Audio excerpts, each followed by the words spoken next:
In the late spring of 1996, two young graduates were sitting in a bar, drinking beer and discussing their future plans.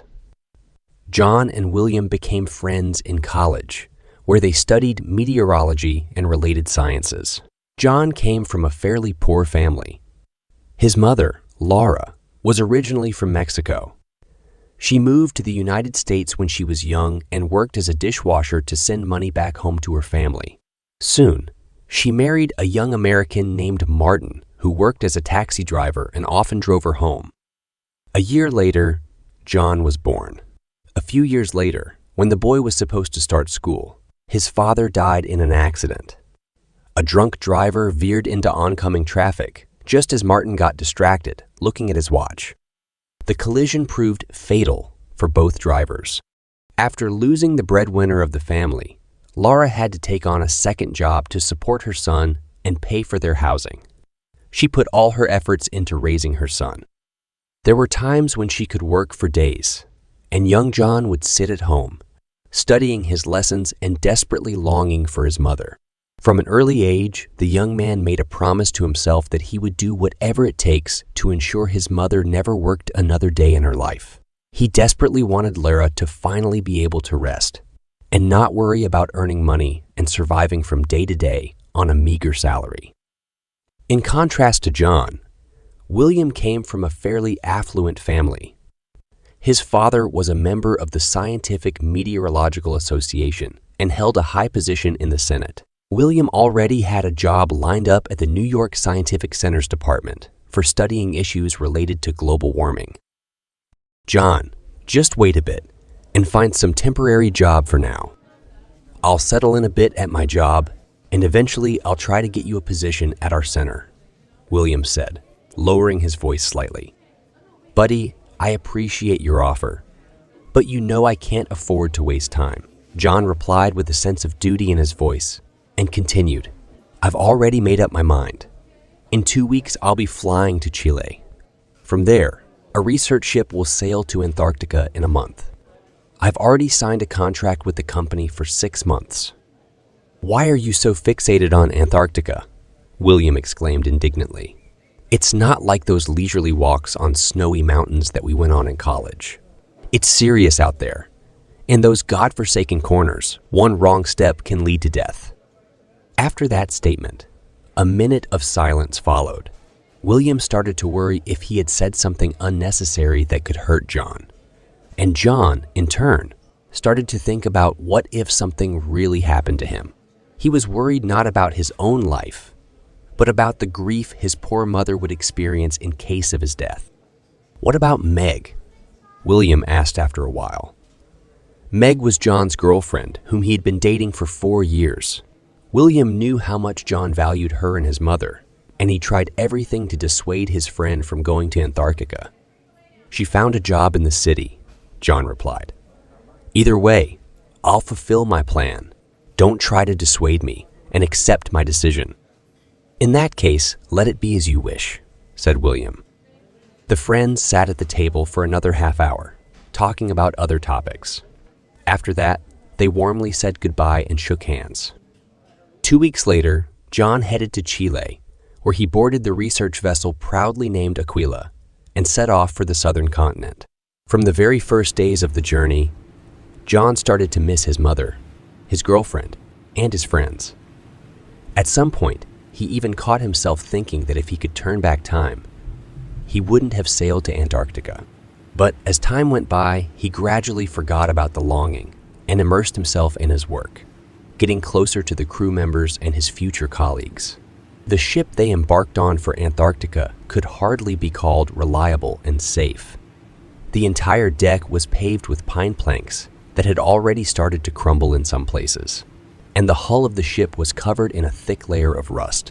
On board, besides Captain Marcus, there were 5 other passengers.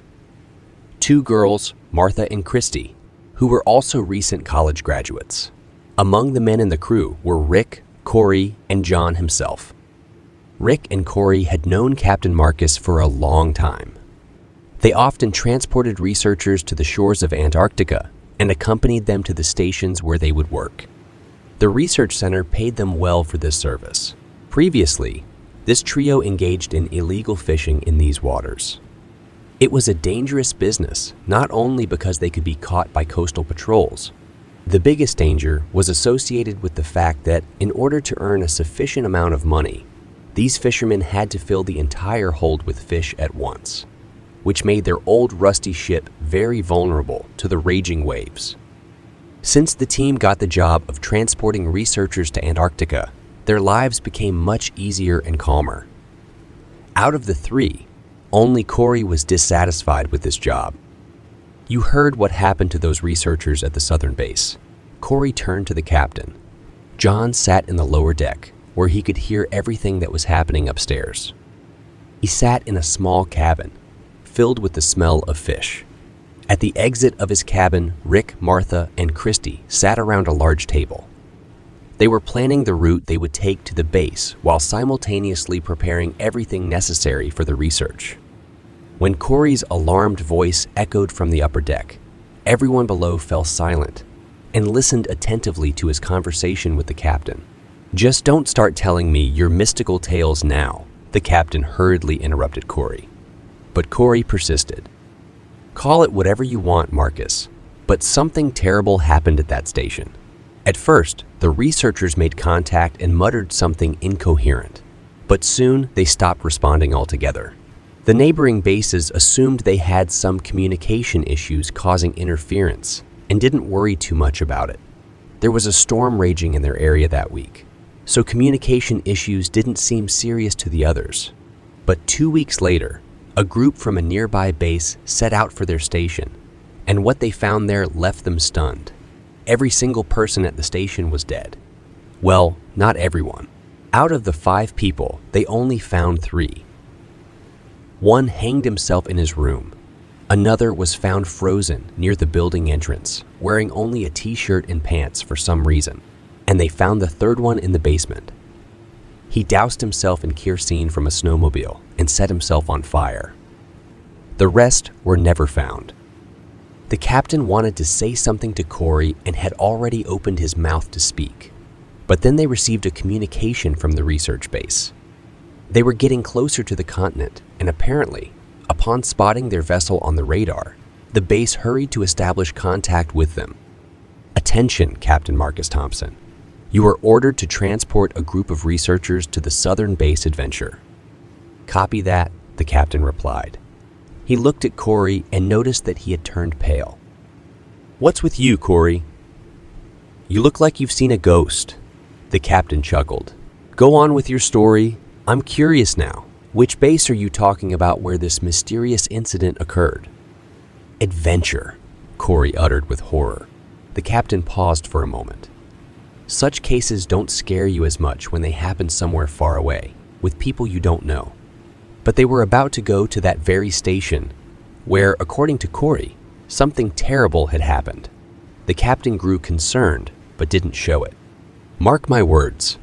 When we reach the station, your mysterious story will turn out to be another fabrication that everyone believed out of naivety," the captain said, chuckling, and picked up the radio to contact the research base. "Base, this is Captain Marcus Thompson of the vessel Aquila. Are there any researchers or personnel currently at Adventure Station?" the captain asked, holding his breath, waiting for a response. But there was no reply from the other side. The young people on the lower deck exchanged worried glances after hearing this. John sat in his cabin, lost in his thoughts. He contemplated what if Corey's story turned out to be true, how difficult it must be for the families of those unfortunate researchers. Then his thoughts drifted back to his mother. John started to miss her and worry about how hard it would be for her without him for these 6 months. By evening, the ship reached the northern coast of Antarctica. John and the team forgot about the horrifying story Corey had told them when they saw the local landscapes. The shore was covered in black sand with small rocks. In the distance, endless snowy hills could be seen. The entire team put on warm double jackets and pants. The air was thin and stung their nostrils. Although it was not yet the extreme cold of this place, the spring was already behind them, and summer was approaching. But in Antarctica, things were different. Even in the middle of summer, Temperatures at the poles could plummet to 40–50 degrees below zero. The captain unloaded several snowmobiles from the ship, and the team paired up to reach the old whaling station, where they would spend the night. Tomorrow at dawn, they would head to the adventure station. The old whaling station consisted of 2 buildings where researchers usually stayed before heading to the station or while waiting for a ship to take them back to the continent. The whole team gradually settled into the cramped rooms. John and Marcus refueled the generator with fuel to provide heating and electricity to the whaling station. Marcus was quite old. While they were doing their work, he gave young John advice on how to survive in Antarctica.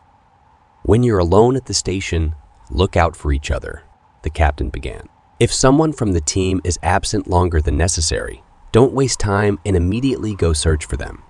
There's a similar generator at Adventure Station that powers the facility.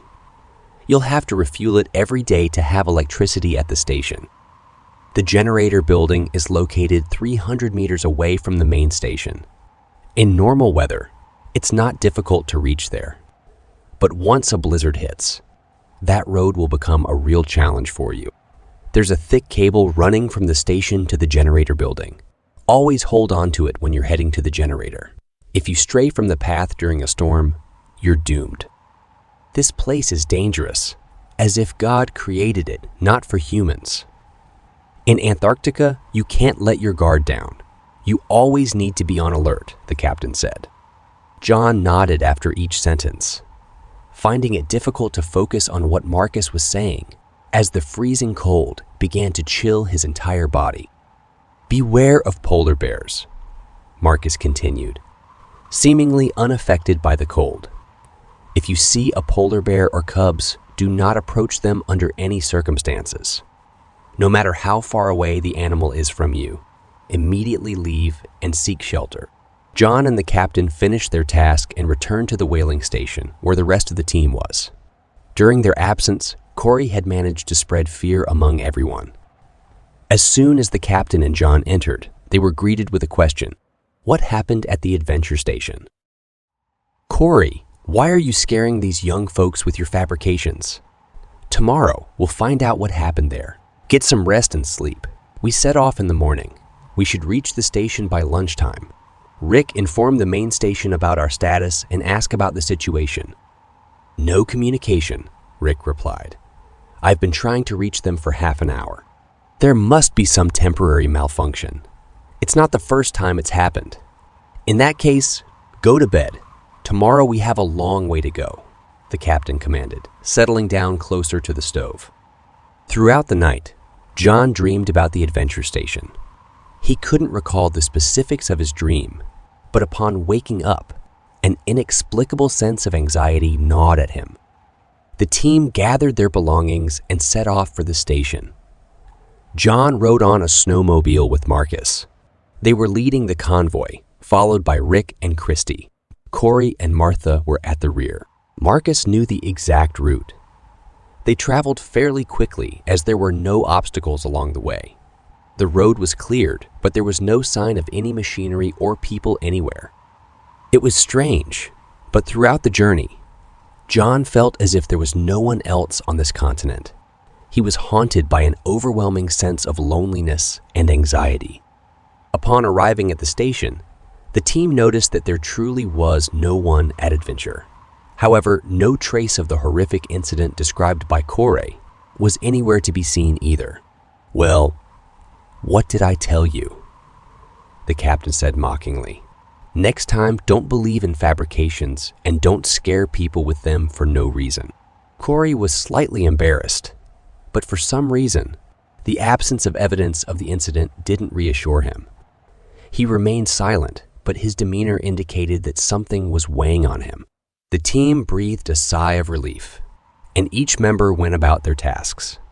Martha and Christy went to make the station cozy, while the men engaged in physical work. Corey and Rick went to check the beacons and weather monitoring equipment.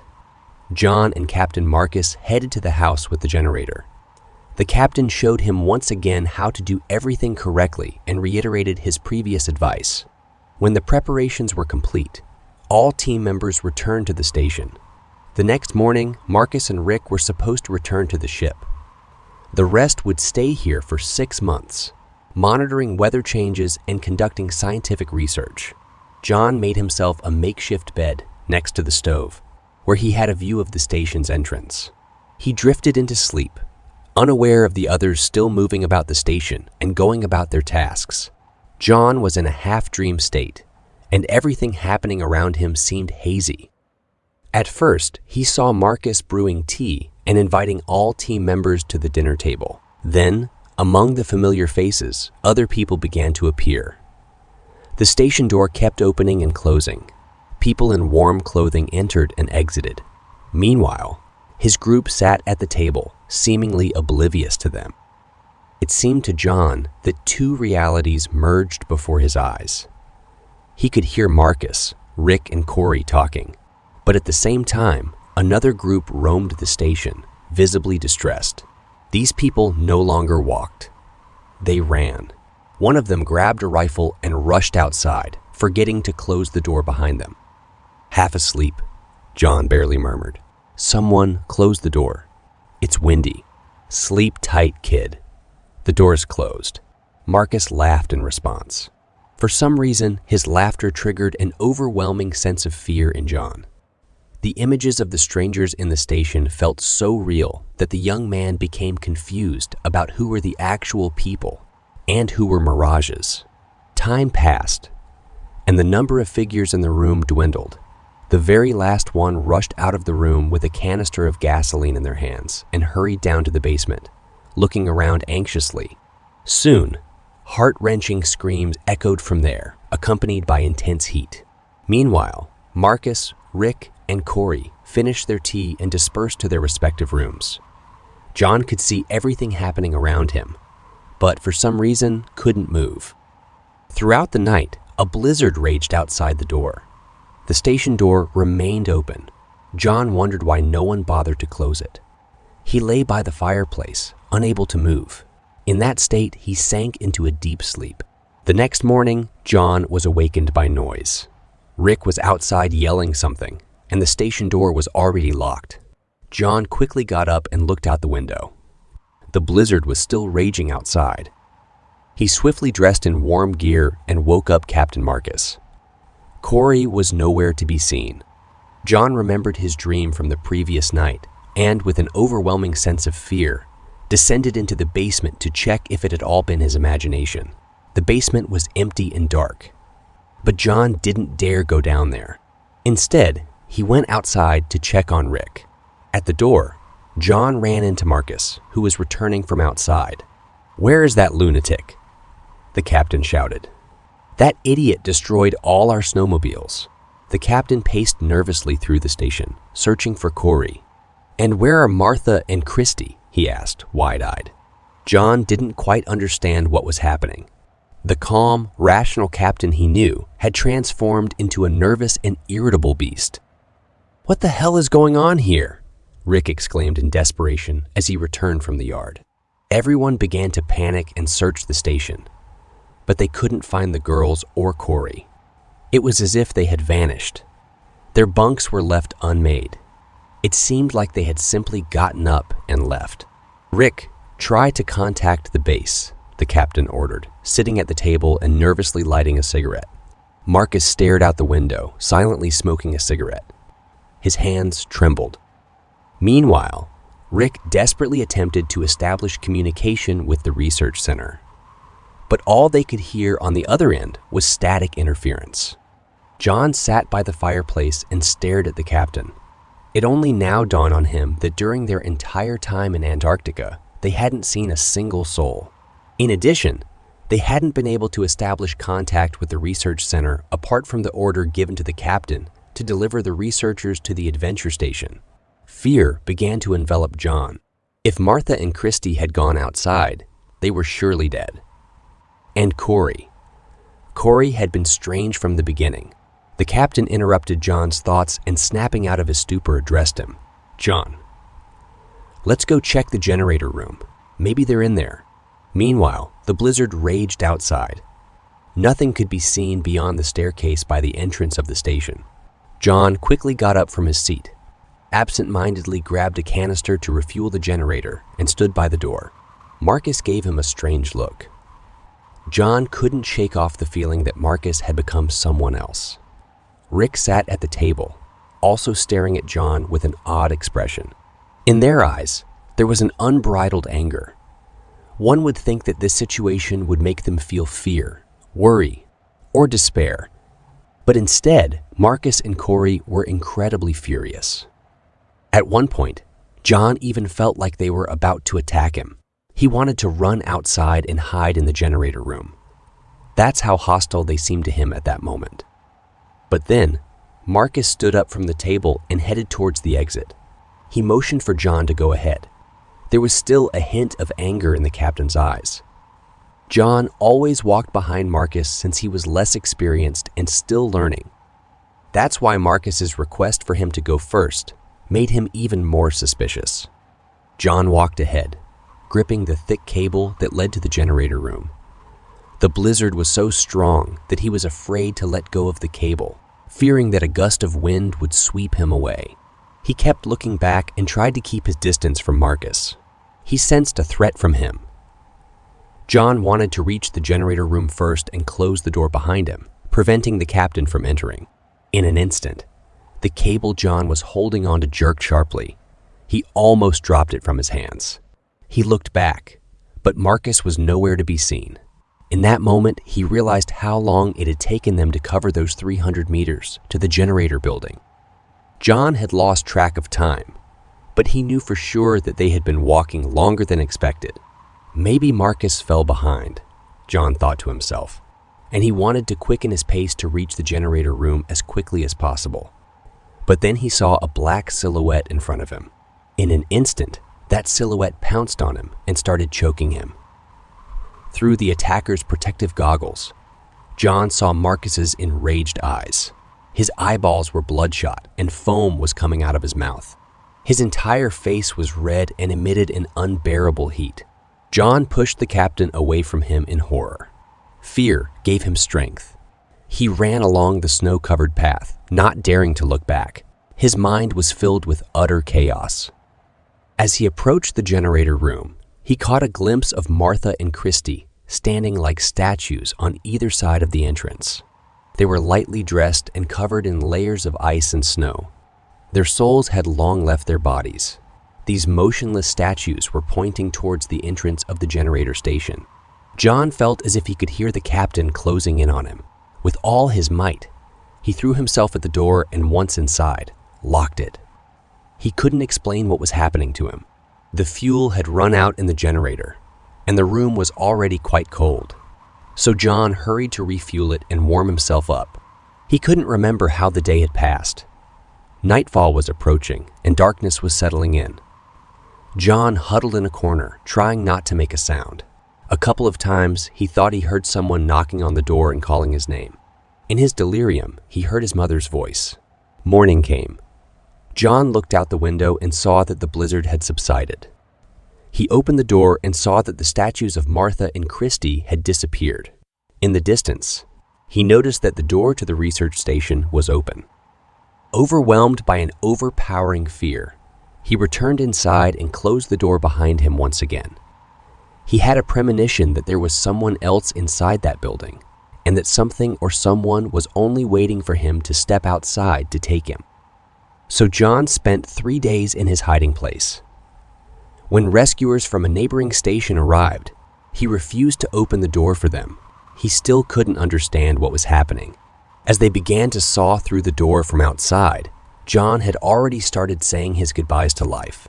A couple of minutes later, the iron door collapsed, and several people rushed into the generator room. They lifted John, put him in a vehicle, and drove him to the station. There, he learned that all his colleagues had disappeared without a trace. But what shocked him the most was the fact that no orders had been given from the research center for them to go to the adventure station.